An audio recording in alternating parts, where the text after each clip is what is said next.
Welcome to this edition of the webinar series that the Committee on the Present Danger of China has been proud to sponsor throughout 2025, as it has for the previous year or two. We look forward to doing more of the same in 2026, and the question is, what are we going to be talking about in that new year? Might it be that Xi Jinping, still in power in communist China, determines on the basis of the correlation of forces or calculations of comprehensive national power, which the CCP, the Chinese Communist Party, specializes, that the time has come to move from the unrestricted warfare that Communist China has been engaged in at least since 1999, when two colonels in the People's Liberation Army published a book by that name, Unrestricted Warfare. And it's hard not to note that essentially every line of attack that they identified for the purposes of taking down the United States without using kinetic means, or at least explosive ones,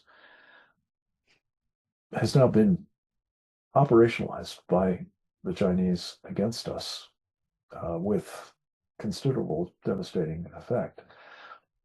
This series has been largely preoccupied with identifying what the Chinese are doing in this regard, and also how they upped the game in May of 2019 when they announced on the pages of People's Daily, no less, that they were now embarking upon a, quote, people's war, unquote, against the United States of America.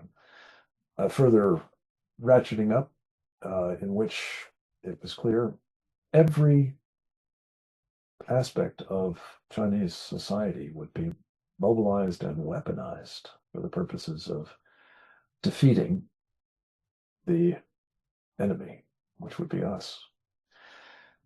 The question that we're going to assess today with three of our most respected and I think accomplished members of the Committee on the Present Danger of China is, will 2026 be the year in which that correlation of forces calculation by Xi Jinping suggests it's time to go into a shooting war, the old-fashioned kinetic kind?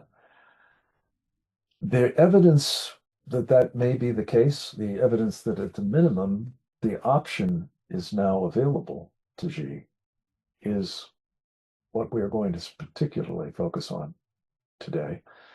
And I'm very grateful to each of our presenters for helping bring their insights and expertise to bear, to do a little crystal ball gazing, and most especially to help us not simply warn the American people about what might be in the offing, but entreat both them and their elected representatives to take the sorts of steps that there may yet be time to take, even at this late hour, to not only prepare for what the Chinese Communist Party could unleash upon us, but also, if at all possible, to deter them from doing so. We're going to begin, as we often do in these programs, with a career intelligence operative of the Central Intelligence Agency, now retired. His name is Charles Sam Faddis. For 20 years, he operated mostly behind enemy lines, assessing, reporting on, and doing what could be done by a very courageous and highly accomplished spy to defeat America's enemies. We have spoken to him in connection with our television program for today, Securing America. He was kind enough to agree to have us dual purpose part of that interview as a contribution to this program. And we'll go to the video with Sam Faddis for this purpose. We act like we're being very sage and very wise because we acknowledge that one of these days we might have a real problem. And in this sense, the Chinese might actually tee off and go past the kind of warfare that they are already practicing to a straight-up military confrontation. And yet, when we're all done with that making noises like we're taking it really seriously, we always just kick the can down the road to some future date. It can't be today. It's, if a few years ago, maybe it's 2026 or something, but now it's about to be 2026. So, no, it's 2030 or 2035. You're like, if you read history, you've seen this pattern, right? You've seen all the indications prior to World War II, which were numerous, and the war was in effect already in progress, and yet for many people up until the point where the Japanese bombed Pearl Harbor, it was still one of these things that might one day happen. So, I guess my thesis here is, aren't we already there? I mean, isn't that exactly where we are right now? How far down the road are we on the buildup of Chinese conventional forces, right? With these guys now challenging us directly in terms of a blue water navy and the construction of aircraft carriers and the increase in their conventional forces and the construction of vessels to allow them to invade Taiwan. How far down the road are we in watching them develop the capacity to destroy our critical infrastructure, which is not a sort of sabotage campaign all by itself, but is in its way a sort of electronic Pearl Harbor, right? You take down water, power, communications at the same time that you move against Taiwan. How far down the road are we into watching them build up missile forces to take out take out our bases on Guam and other locations, like their movements against the Philippines and against other countries in the South China?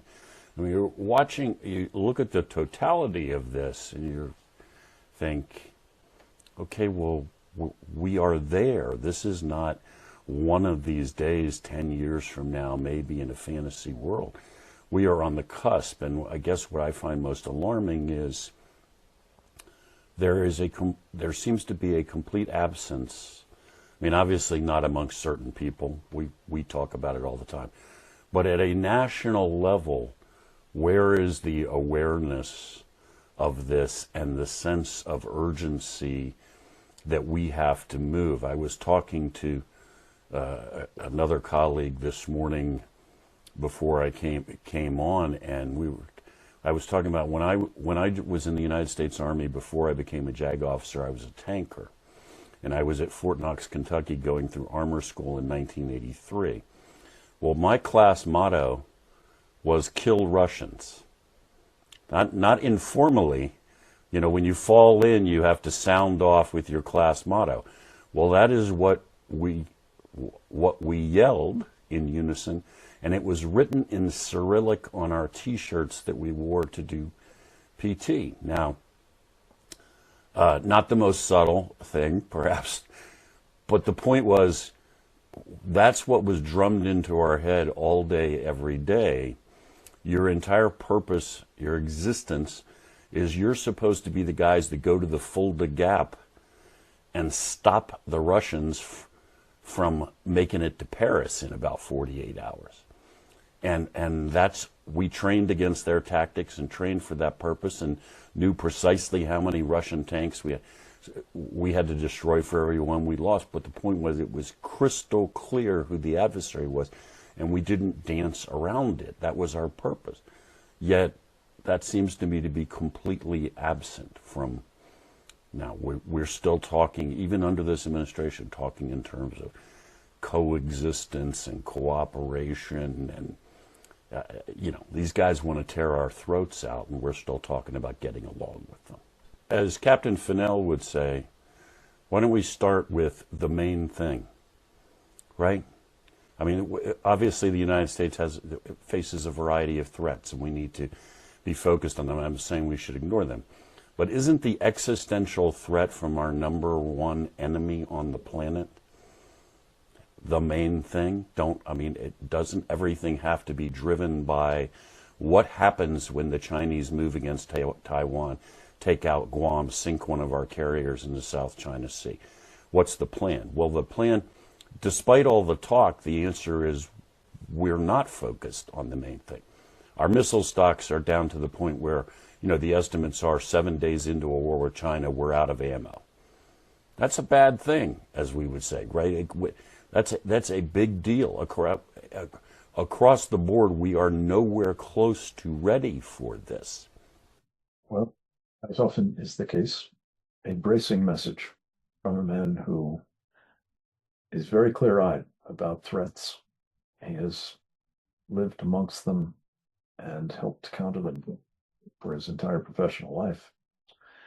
And we are very appreciative, Sam Faddis, helping to set the stage for this particular conversation about preparedness, about situational awareness, and about specifically what must be done to put the United States, its people, its society, its industrial base on a war footing in light of the fact that unmistakably, I think it's fair to say, every class in the Chinese People's Liberation Army's training program has as its motto, kill Americans.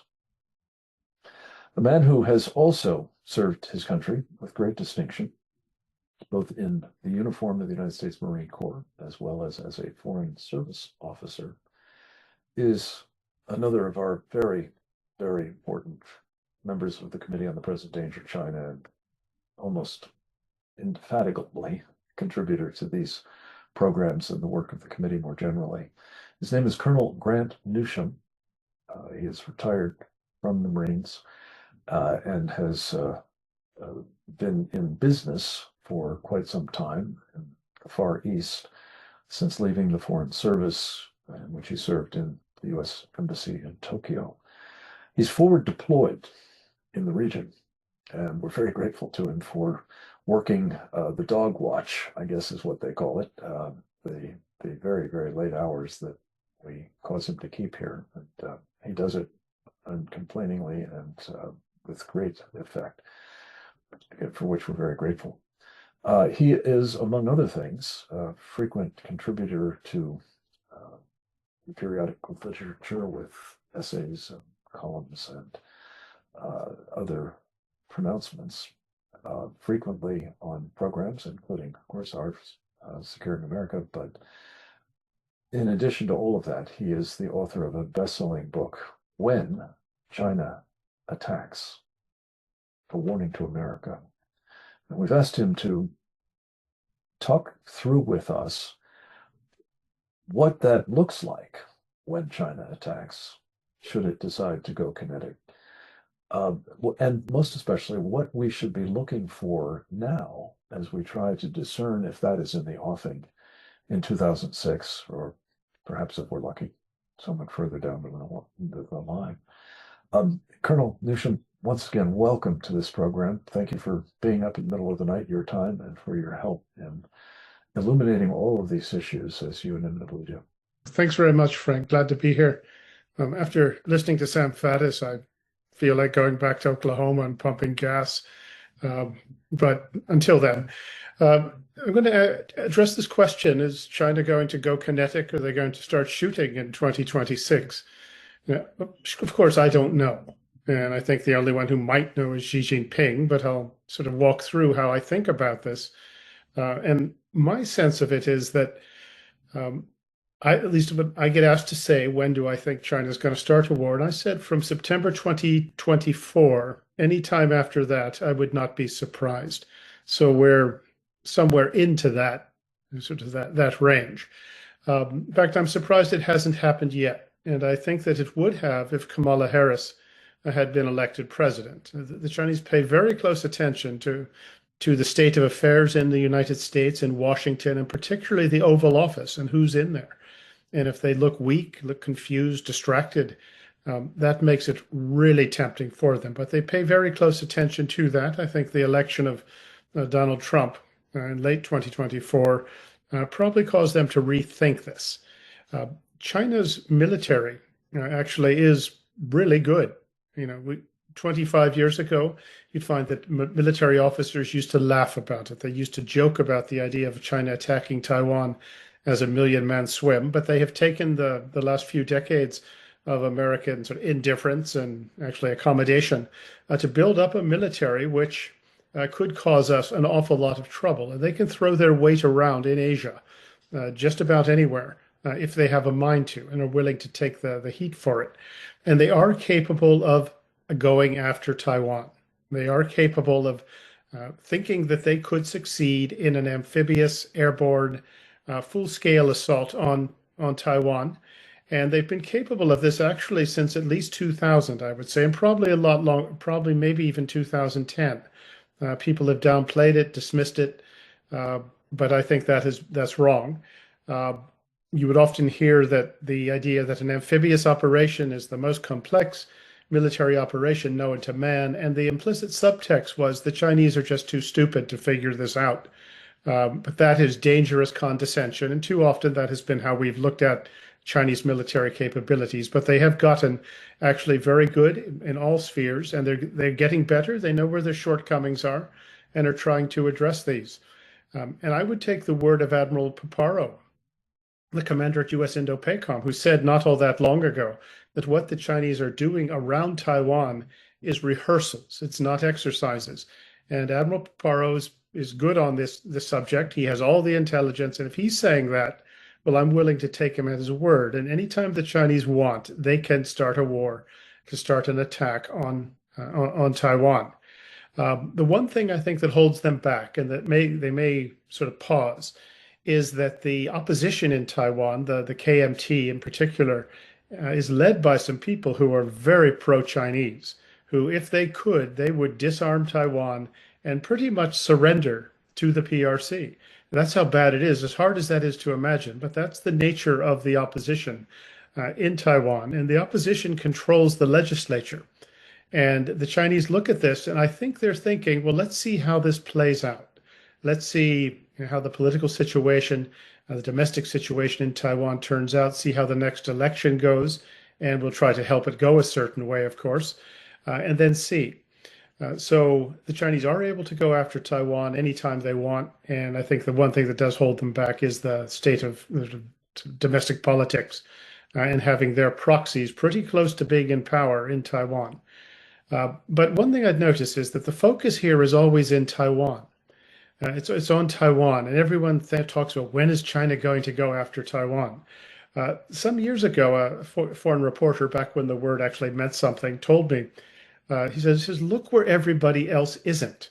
So when everyone is looking at a potential Chinese attack on Taiwan, they probably do well to actually look somewhere else and say, where might the Chinese attack? And one area, southern Japan, the southern islands, the Nansei Shoto, the Ryukyus in English. The Chinese have been very active militarily up there. They have really been they've been stretching the Japanese.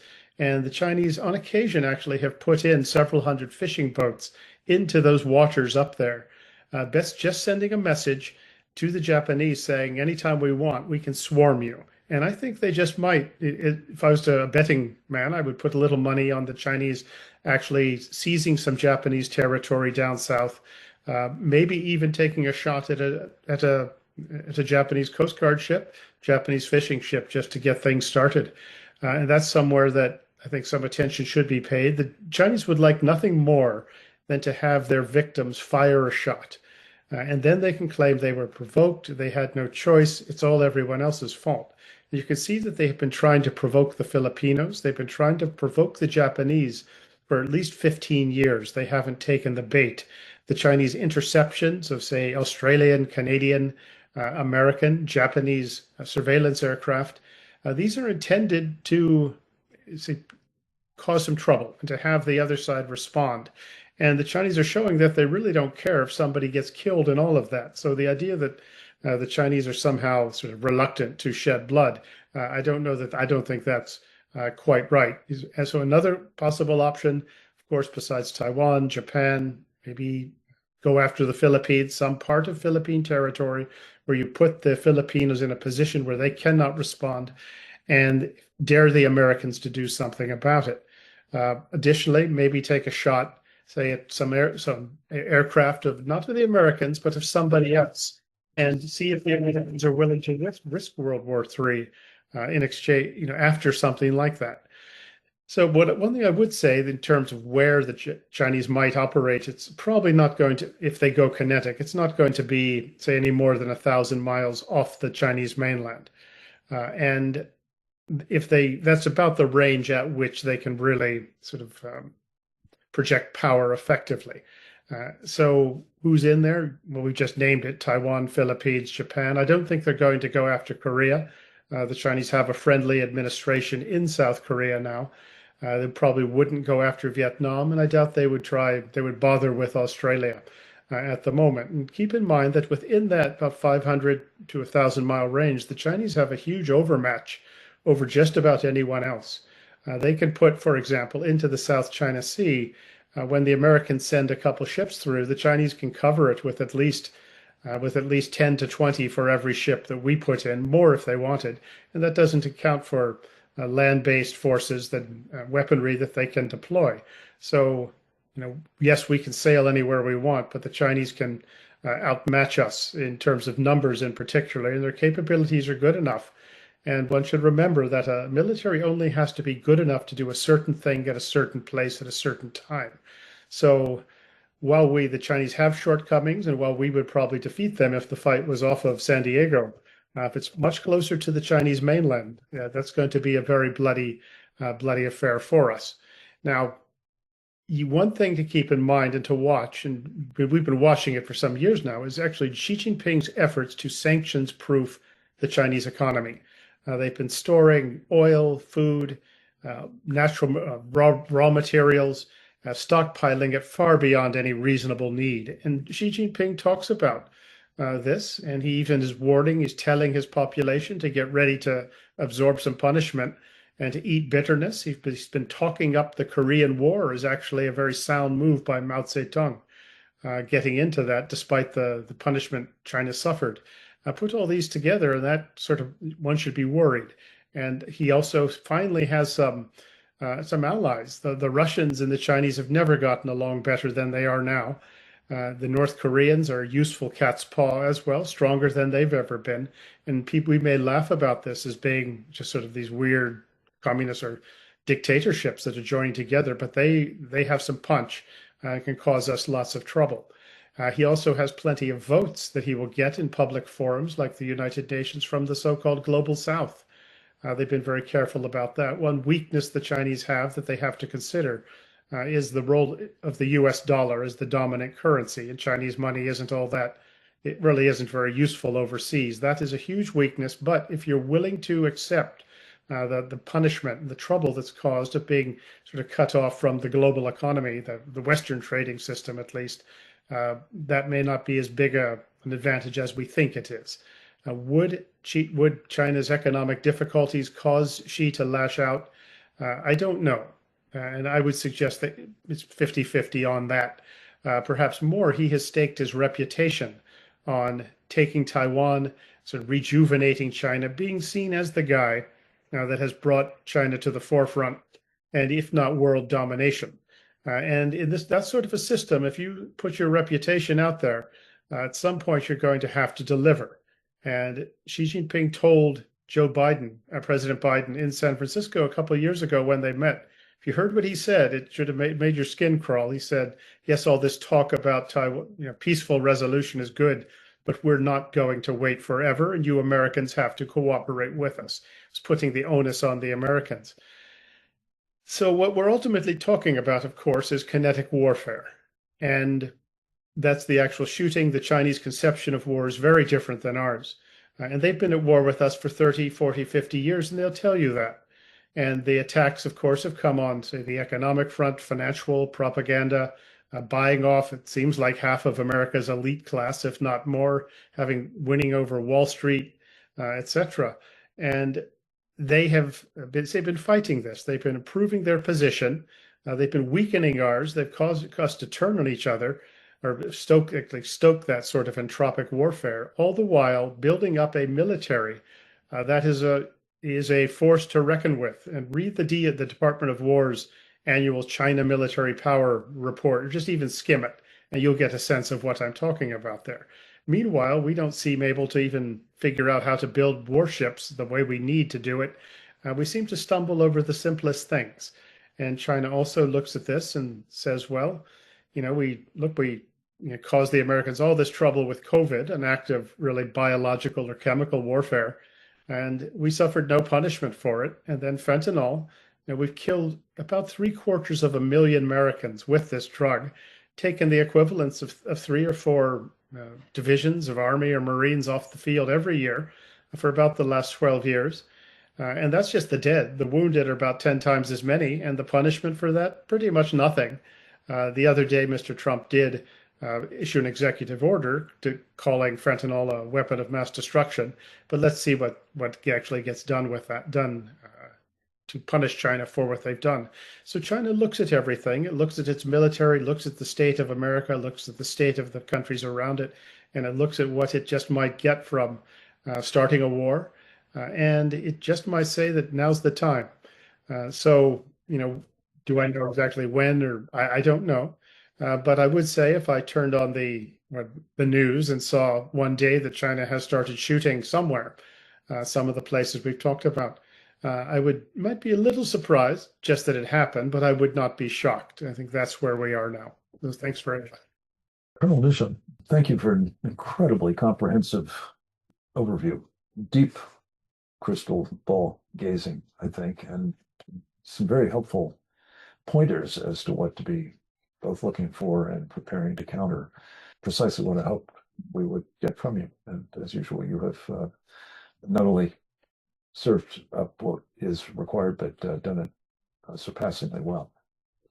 We're going to turn next to our colleague and the chairman of our Committee on the Present Danger of China, Brian T. Kennedy. Brian is an accomplished policy practitioner, notably in his years as the president of the highly regarded Claremont Institute, as well as in his present role as the president of the American Strategy Group. He's the author, among other things, of a wonderful encounter booklet, China's War Inside America. He has been incredibly impressive in terms of characterizing the Chinese threat and thinking creatively about how we can mitigate it. And I just want to say I've been privileged to be his wingman throughout these programs because I think with his leadership and this team on the committee, we've helpfully provided is deep informational content for this diabolical danger of China. And I want to just say that as we wrap up this year and we look best we can through the darkly glass, as they say, into 2026, I think these reports, analyses, and commentaries and the like that we are providing are going to be, I'm afraid, more needed than ever, and possibly spend a lot more time on the post-pre-kinetic period, if I can put it that way, than we have today. Brian Kennedy, thank you for joining us and for your, as I say, leadership in all of this, and the floor is yours, sir. Well, thank you, Frank, and thank you for your leadership. I get a lot of credit. You do a lot of the work, and everybody who is watching these webinars weekly knows that you're the man when it comes to the Committee on the Present Danger of China and all of its fine work. And it's my privilege to be working with you on all this, Frank, so thank you. I agree wholeheartedly with Sam Faddis and with Grant Newsham on everything they had to say. It was comprehensive. I'll just say a few things about how I think we may or may not be ready to go kinetic when it comes to communist China. I was struck last Sunday by the fact that the New York Times had a special pullout section, which I think did not get much attention, and it was called Overmatched, the Need for the American Military to Reinvent Itself. And it was a pretty comprehensive, it's like, a dozen or so pages, all by the editors of the New York Times. And I was saying to our colleague, Steve Bannon, it's almost as if the editors of the New York Times had spent the last year listening to the Committee on the Present Danger China and then decided to do this pullout. Now, it doesn't agree with us 100%, but their essential theme is that the United States is overmatched militarily. They make the case that we don't have the military today to take on communist China, that the communist Chinese can outgun us in the Pacific. They make the point that has been reiterated over the last month or so, that if a kinetic war did occur, then we would lose if the war games that we simulate conflict with China hold true, that our ships run out of munitions. However capable and modern our aircraft are, they too run out of munitions. The ability for one of their hypersonic missiles to sink one of our aircraft carriers is certainly there, and that overall we're not up to snuff. There's that point that the editors of the New York Times make. They also make the point that the Chinese have imported into the country 200,000. They don't use the number 200,000, but they make the point that the Chinese certainly have people within the country who are capable of subterfuge and sabotage within the country. So they acknowledge that there are special forces. They talk about biowarfare in the United States, something that this committee has highlighted over the last 2 or 3 years. The editors of the New York Times, if you can believe it, talk about how our industrial base is insufficient to build the kind of military we need for the future, something we've been highlighting consistently. So when I read this, I was struck by the fact that they were telling the American people the truth. Now, were they telling them the truth because they wanted it fixed, or because they wanted it somehow to seem inevitable that when war comes with communist China, we ought not to be fighting it because we may not win it? Which is probably more likely the case with them, with the motivation of the New York Times. They don't think that any kind of series of agreements we could make with communist China would be upheld, which is, given the fact that the communist Chinese do not uphold any agreement and they believe in renegotiating everything, seems quite sensible to me. So they're laying out a world, the New York Times is, where war would come and we would lose, and that we ought to be mindful of that, which I found very interesting. We know today that we don't have the military we need. And as much as President Trump is for rebuilding the American military, we don't know if that's going to happen quickly enough. And we need a far more advanced aircraft of the kind he has proposed, but we're not going to get it in the short run. We need the Golden Dome missile defense. We're not going to get it in the short run. We need a more sophisticated Navy than the one we have today, and a larger Navy than the one we have today. And we know in the short run we're not going to get one. And so when it comes to how we think about whether war would come or not, we have to take those things into consideration. We're not behaving today as if war is imminent, and we should. We should be working around the clock on those three things I've just described. We're not. And it's partly because we have other priorities. One is getting the U.S. economy on the right track and reforming the Pentagon to make sure that we're spending money the right way. And I think although we are doing many things correctly, we're not doing them at the pace we need to. And that's something I think we need to be very concerned about that. Second, I think I would say we're already in a kind of kinetic war, given the fentanyl, that Grant Newsham just mentioned. So they're already killing Americans. We know, and unfortunately, the president downgraded the severity of, or the classification of, let's just say, marijuana. We know that the Chinese have grow houses operating in the United States where they're producing illegal marijuana and spreading it, selling it throughout the population, which both, in my opinion, makes America stupid, because marijuana is not the kind of thing an industrious people would spend their time inhaling. And also, the sale of marijuana that way it helps fund China's underground operations in the United States. And we're not doing everything we can to stop those things. That should be of a concern. They're already at war with us, and they do have people, as we've highlighted on the show, 200,000 some men of military age who are in this country, prepared to go kinetic in ways that are not easily going to be traced. When a power transformer goes down, or a shopping mall gets shot up, or something else, use your imagination, happens, we won't obviously know it's the communist Chinese. And so they have a way of putting us on our back foot just because of the open borders we've had during the Biden administration. And again, we've not been working quickly enough to get rid of those 25 million. That's the number the president uses. We're not getting rid of those 25 million quickly enough, nor do we have special forces operating today to get rid of those 200,000 Chinese, let's consider them special forces, that are here in this country. And so just at the most basic level, they see, the Chinese do, that we're not operating at peak capacity, let's say, and we ought to be. The Chinese may be of the view that they're winning. And so when you're winning, why engage in a kinetic war?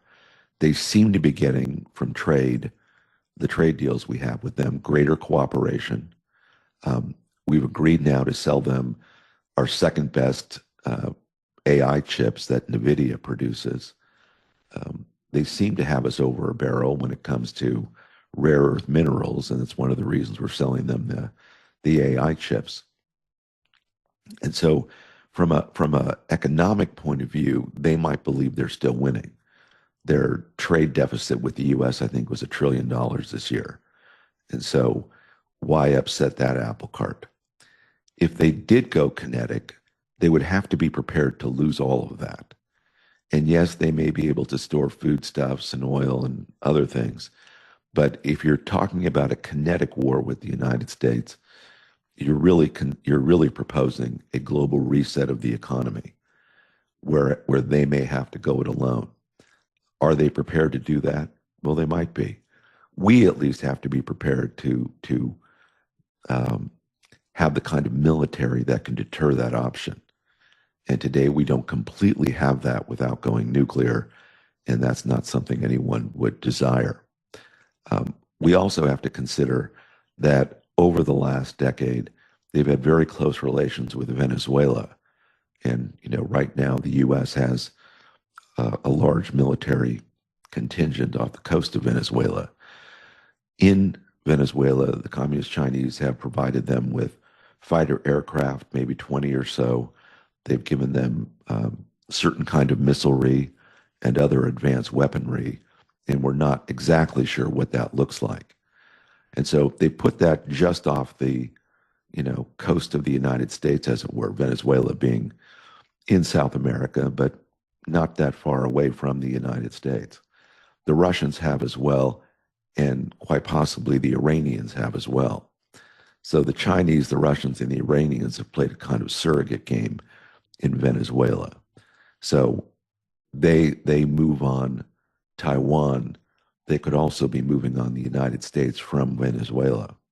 Again, the Chinese are masters of strategy and deception, and playing these surrogate wars against the United States. If there's a takeaway from our conversation, I think, Frank, it's that we need to be vastly more prepared than we are today to think of this as a war has already started? And are we prepared to deter Communist China from the most severe actions that they could possibly take? Have we deterred them from that? The answer is we hope so, but we don't know so. And so we need to get on far better war footing than we are today, and to make sure that we're absolutely clear with Xi Jinping that the United States will do whatever it takes to defend itself from Chinese aggression, especially against America and American interests. So thank you, Frank. I look forward to the conversation. Thank you, Brian. Much food for thought in all three of these presentations, and I'm grateful that we have some time yet to explore some of the things that have been elevated as issues, and see if we can make some further recommendations about how to prevent 2006 from 26 rather from being a year of living very dangerously indeed, the hands of the Chinese Communist Party. Let me just start, Grant Newsom. You gave us a wonderful tour d'horizon, as the French would say, in terms of the places where the Chinese might act aggressively, and the places where they seem not to need to do so, or maybe it's just that they don't have to use force of arms to accomplish their desires, because in South Korea, as you pointed out, there is the communist who's come to power, closely aligned with the Chinese Communist Party. I get the sense that that's true in Australia as well. What is your sense of the calculation that the Chinese are making? You mentioned that the Kuomintang may essentially prompt the Chinese to say, we don't need to worry about Taiwan at the moment, it'll fall into our lap. But how about these other allies of the United States, the correlation of forces or the comprehensive national power calculations that arise from these compromised individuals, shall we say? Well, I think the Chinese have done very well in South Korea, even though most South Koreans don't like China or the Chinese. The very hardcore radical group of leftists and have taken over in South Korea, the Lee Jae-myung administration. And one of the guy who's very influential, he's the elder brother of the prime minister of South Korea, has said that the Trump administration, Trump's America, is the apex of Yankee imperialism. The Chinese like this. And even though most South Koreans don't want to go where Lee Jae-myung wants to take them, you're in a position to at least maybe have the South Koreans stand clear. Say, if you move on Taiwan, if you move on Japan, and you've also got a North Korea that can keep people fixed in place. It just requires a certain some movements, and you'll have the South Koreans fixated. The Americans and the Japanese will have to devote resources to it. If the Russians make some moves as well, the Japanese are going to be stuck with that, dealing with that. And that's less attention, less resources you can apply, say, to Taiwan. Chinese political warfare, cognitive warfare is everywhere. The Philippines, Japan, Australia, just everywhere, and Washington, D.C. I've said this before, but Peter Schweitzer writes these excellent books that are New York Times bestsellers about the subordination, the subversion of America's ruling class, American elites, by the Chinese Communist Party. And he lays out names, he lays out a prosecutor's brief, and nobody ever sues him. They just ignore him. So the Chinese political warfare has just been immense. So you will find that there's a huge constituency in the event China makes a move somewhere in Asia, starts shooting, that says, look, let's de-escalate. We want the status quo to continue. This is going to hurt business, it's going to hurt our economy. So China has people who will do their bidding for them. And as Brian Kennedy mentioned, at the same time, if you go after somebody in Asia, you're going to do some things that are going to cause the Americans immense distraction. The well-reported evidence that the Chinese are into our critical infrastructure, burrowed in there just waiting, and able to cause us immense harm. Well, you can expect to see the lights go out, the ATM stop working, the internet go down, should something happen out in Asia. And then you do have the special forces, the agents in place, who, say, with armed drones can take out our aerial refuelers lined up at the air bases, take out our fighter force. You'll find that the Navy will have some trouble might even have some trouble getting out of San Diego. after drones have hit some of their ships, or somehow they've been sort of interfered with. So you can expect that if there is trouble in Asia, that you're going to have these supporting moves that help the Chinese in surrounding countries, but also back in the United States, and then the Europeans themselves. They're something of a mess at the moment also.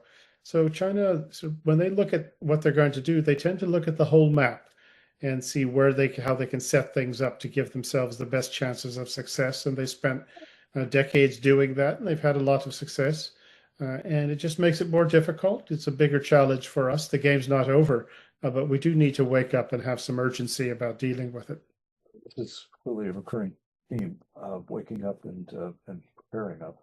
Brian, you mentioned Golden Dome, and this has not gotten as much attention as it seems to me it deserves. The president quite explicitly had in mind in a modern multi-tiered missile defense capability, a space component. And I'm given to understand that within the past 24 hours, the president has issued a space superiority executive order. It's one thing to say that's what our goal is. It's another, of course, to achieve superiority or even begin putting in place the capabilities that are needed. Again, you've given a lot of thought to the importance of space for our security, both by the way, military as well as economic. Would you talk us through a little bit what the president's now saying on that score, and how far we have to go to assure that we have it over the Chinese, given the immense efforts they're making on the moon and cislunar space beyond? Yeah, that's an excellent point, Frank. Let me be clear that I think President Trump, when he says those things, does so because he believes that there has to be a national commitment to space superiority, to strategic superiority more broadly. It's not his way to go around talking about communist China and their ability to engage in kinetic war the way we've been describing. He has a lot of considerations going on between the U.S. economy, giving people confidence about investing in that, in our future, and also trying to take the necessary steps to make sure that we have the military in place to deter communist China from taking the most radical steps. He'll often say things like, we have these awesome weapons that can do horrible things. And of course, we do have awesome weapons that can do horrible things. And we do have a military filled with men and women who are actually, absolutely devoted to the security of this country. But they've been operating for some time with inadequate resources, or to put it differently, resources that were spent badly on the kind of things that were absolutely necessary. Communist China has been preparing for war, is prepared for war. Could they engage in war today? Yes, but at what cost? At what point in a war, if it escalated, would nuclear weapons be used? And if you listen to, both Sam and Grant, these are not things that are inconceivable. And President Trump understands that. So the Golden Dome is meant to be a way of deterring the use of nuclear weapons. To be clear, the multi-tiered layers would be obviously ground-based, sea-based, air-based, but more importantly, space-based, to make sure that if a nuclear weapon were shot at the United States, we would have the capability to shoot it down before it hit the American homeland. If that is a goal of this government, and I believe it is, are we doing it at a pace that will make that a reality? Do we have a space-based missile defense that can be put up? Do we have a design that's been submitted? I mean, they're still looking at the designs of what could be used to provide that space-based missile defense. In a more concrete terms, there's always been talk of a space-based laser, which would require several of them in space to be able to target enemy missiles. There is space-based interceptors, the Brilliant Pebbles program from the 1990s being constellations around the globe to make sure that in the boost phase of an enemy missile being launched, we could intercept and destroy that enemy missile. I think given advances in technology, whether it's anything Elon Musk is doing or Palmer Luckey with Anduril Industries or other folks out there, we could have deployed, if we made it a national priority, something in very short order. I and you, Frank, I think have made the argument that we can put something up 3 months from now. Will it be perfect? No. Will it be the start? Yes. Design something that could be put up 3 months from now. And then 3 months later, something more, something better. But make it a national commitment, like a Manhattan Project that was done in World War II to build an atomic weapon. Do something at that kind of a pace, where men were working around the clock to both test, design, and then deploy an atomic weapon. If we had that kind of commitment when it came to a space-based missile defense, we could put something up in short order. And if we did, again, it wouldn't be perfect, but it would be a start. And it would show to Communist China a commitment to our national defense that we have not previously deployed. Today, we have a land-based system that is very inadequate, almost completely inadequate, to stop Communist China or Russia or an Iranian ship-launched ballistic missile. It will stop some missiles from North Korea, but it is far from perfect.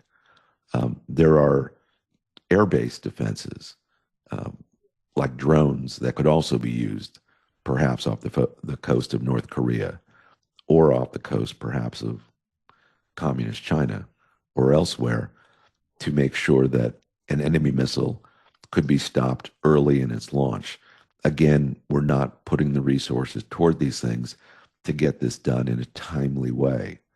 And when the president does have this commitment to space superiority, I think that is excellent. I highly approve of it. And now he needs an administration that can carry that out. Because every day that goes by when Communist China does not see that being carried out, they don't believe we're serious. And today, if there's anything we do, it's to show that we are serious about our national defense. Brian, let me stay with you because you and I co-authored a letter to the Deputy Chief of Staff in the White House, Stephen Miller, in connection with responsibilities that he's evidently been given to try to ensure that there isn't any, well, to use the old Star Wars phraseology, perturbation in the force, shall we say, with China in connection with the so-called trade truce that has been negotiated, principally involving, I guess, rare earth minerals and our access to them. I just wonder if you would continue on the theme that you were just exploring with us, the Chinese perceptions of the lengths that we seem to be going to reduce any possible upset with them. And knowing as you do history, is there reason to be concerned that that might further induce them to think they can behave badly? So much of what the administration does is a delicate kind of dance to make sure that China behaves itself. And although we want to get along with them, and Stephen Miller is tasked with making sure that things go swimmingly when it comes to trade and rare earths and other things we want to be exchanging with them, the Chinese invariably do what they want to do, and they don't take seriously a lot of these overtures by the United States to play nice. Secretary Bessent negotiates trade deals with communist China, there are these presumptions about what they ought to do, and then they don't get done. Or they get done, but then there are these, walkbacks of details. Again, a kind of renegotiation on the part of communist China. And if there's anybody I have confidence in, it's Stephen Miller, to make sure that he's being faithful to what President Trump wants. President Trump wants fair deals. He's not giving away the store to communist China. He's making sure that we have access to certain things, and if that costs us making sure they have access to certain things they want, in this case, rare earth minerals for these advanced AI chips. Well, he's going to make whatever reasonable, compromises that may be required to get these things done. But over time, I think the administration is going to has learned, obviously, that communist China is not to be trusted. Can they be trusted in the short run? Well, we'll see. And I think Stephen Miller was tasked with making sure to find out whether we can be trusted. We're not going to give away the store here. And there's a lot of things that still need to be done to make sure that communist China pays for what it's done to the United States, whether it's fentanyl or COVID-19 or a variety of things. They do not play fair. They are in a war. They believe we're in a war. They want to see how far they can push the United States.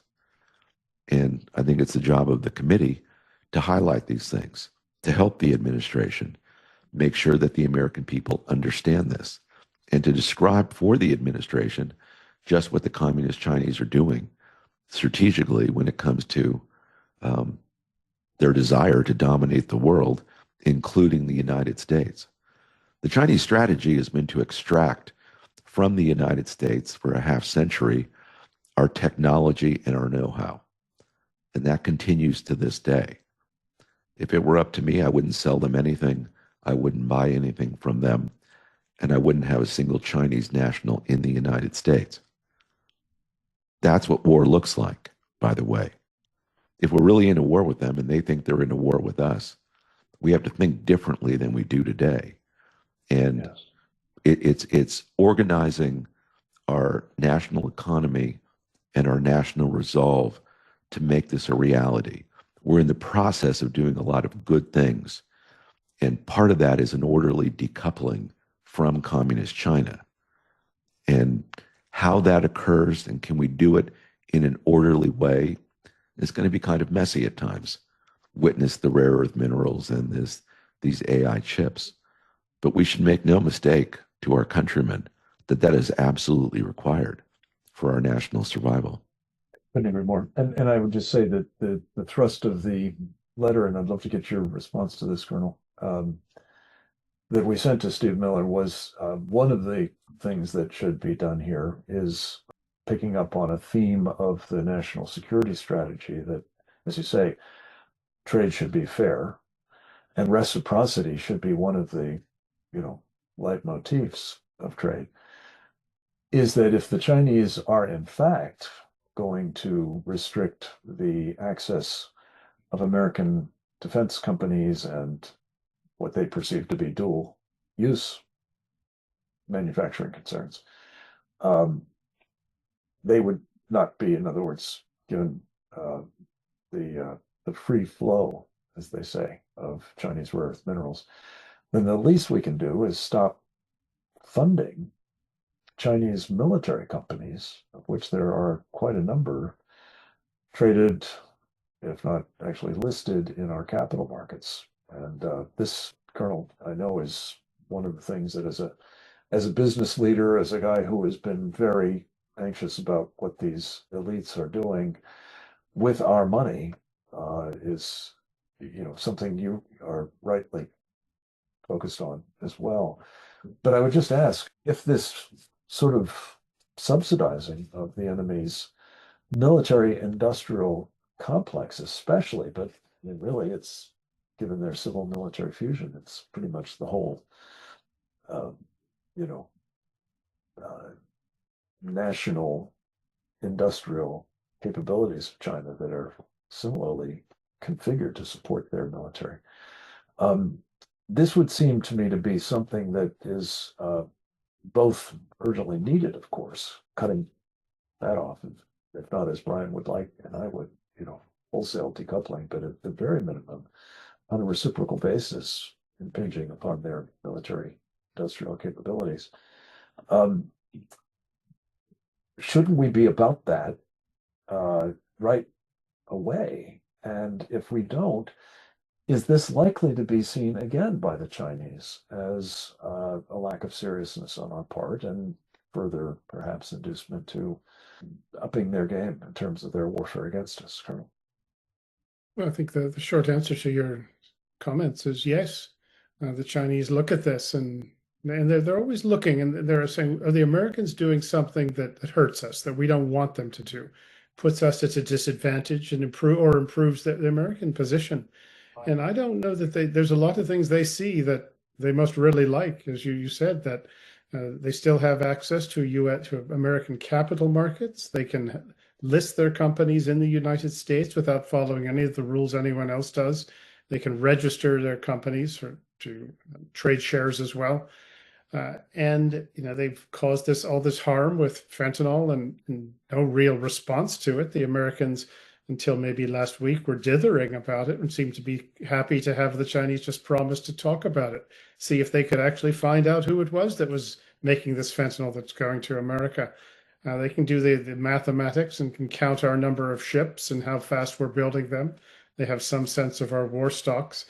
And they also have a look at very good sense of the political situation when, goodness, maybe half of the United States has Trump derangement syndrome. If your main enemy has that sort of domestic confusion, well, you like that. And we need to ask ourselves, what is it the Chinese don't want us to do? And then we start doing it, which is rebuilding our military, getting our financial house in order.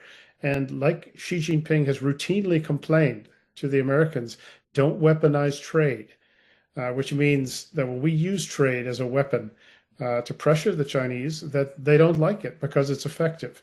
He also doesn't like blocs being formed, which means the free nations get together to defend themselves against China. So when we build up our allies' capabilities, our friends' capabilities, both to defend themselves and also to operate us, well, that's a good thing.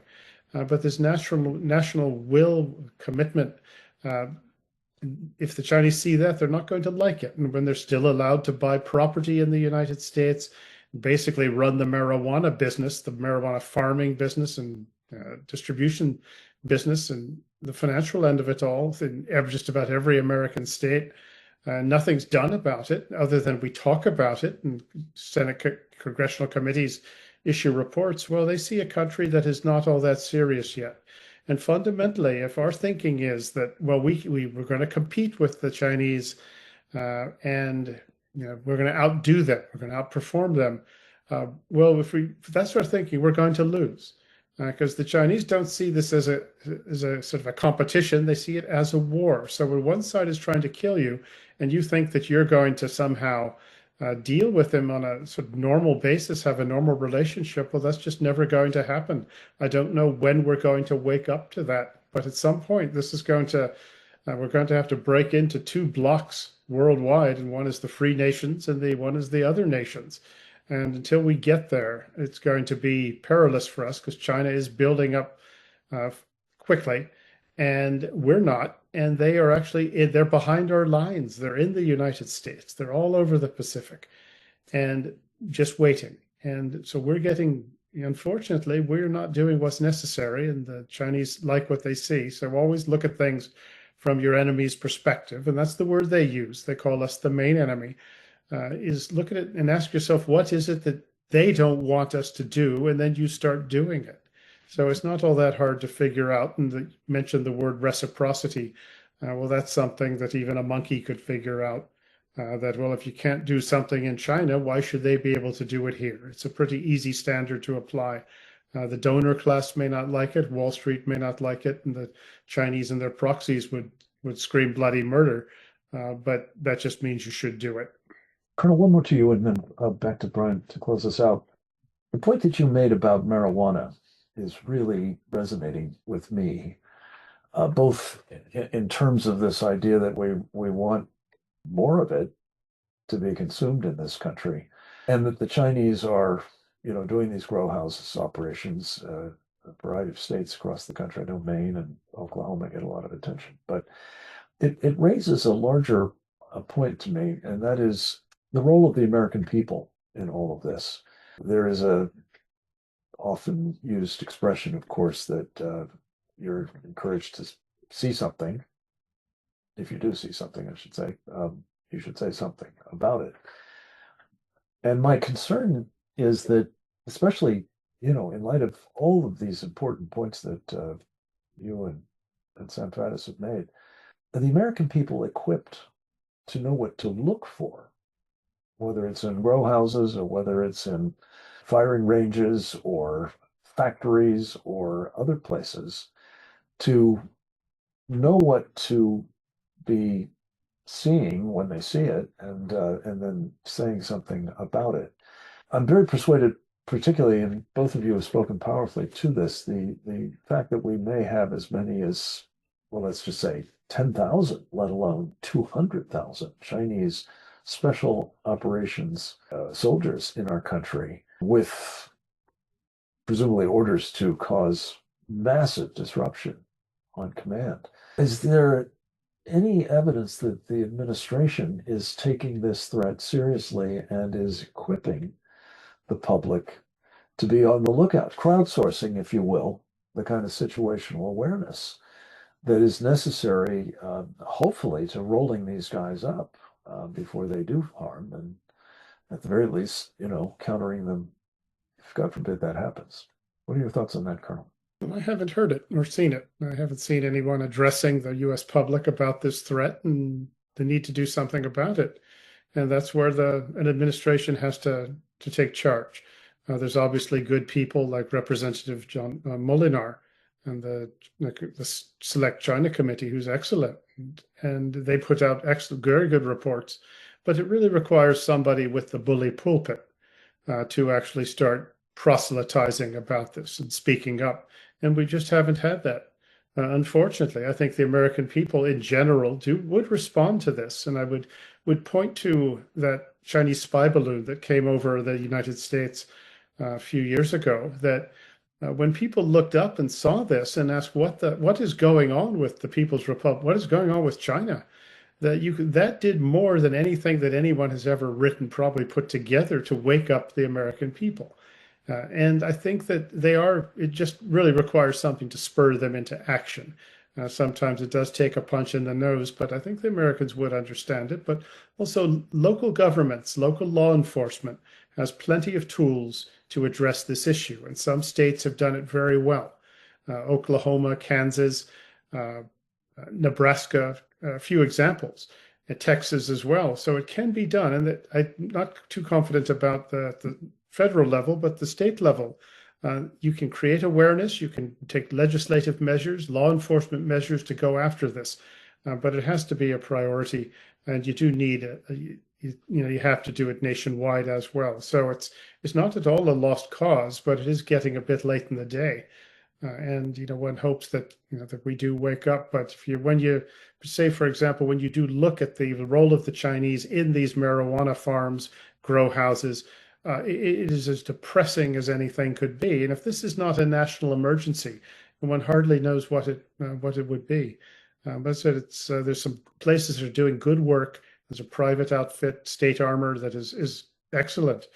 So it shows what can be done. And there have been some successes, but there's a lot more work to be done. And the Chinese donor class and our donor class do still have an awful lot of unhealthy influence in Washington and elsewhere.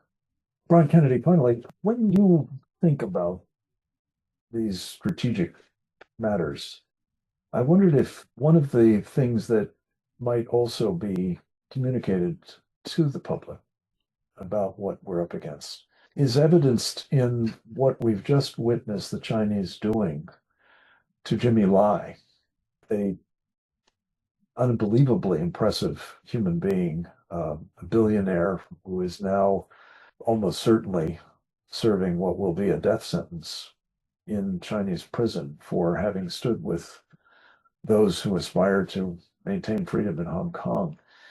And it's part of, I mean, it's partly about the tragedy of his story and the fact that he's just been convicted of national security crimes on top of others that he'd been fraudulently charged with and convicted of previously. But it's in a way, Brian, is it not, a personification, if you will, of what the Chinese have done to the city he fled to from communist China and, you know, made a tremendous success of himself and did so much for the cause of freedom there. I'm just thinking about this in the context of what has been said today about the Kuomintang in Taiwan looking more and more like people who will betray their countrymen to a similar fate. And whether that prospect should not only be concentrating the minds, of course, of the Taiwanese, but also us here in the United States and freedom-loving people elsewhere, moved as we are by Jimmy's plight, but also what's really on the line here. Would you speak to that, please? That's an excellent point, Frank. The Jimmy Lai question, of course, is tragic, but not surprising. The communist Chinese are going to suppress and jail and persecute anybody who crosses them. And Jimmy Lai represents a defense of freedom in Hong Kong. And so he's going to be persecuted, prosecuted, now put in jail.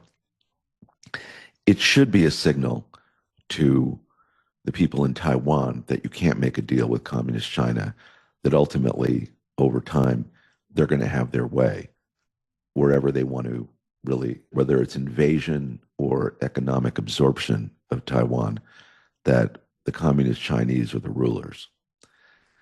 I think from an international point of view, Jimmy Lai tells a good story, and it's an important lesson for people.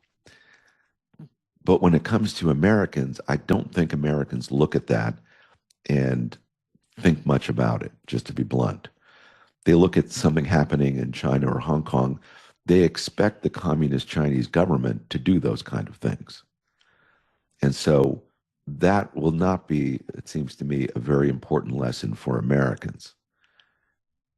If we're going to be serious, just to close this out, Grant said it, are we serious? If we're serious, we have to look at what it is the Chinese are doing to we Americans. And if we're not going to be serious about that, we're certainly not going to be serious about Hong Kong or Taiwan or Japan or anywhere else. If we cannot see that they mean the destruction of the United States, then all is going to be lost. So long as we let communist China have their way in the American economy, they will believe we are not serious. If they can buy real estate in the United States, especially around military installations,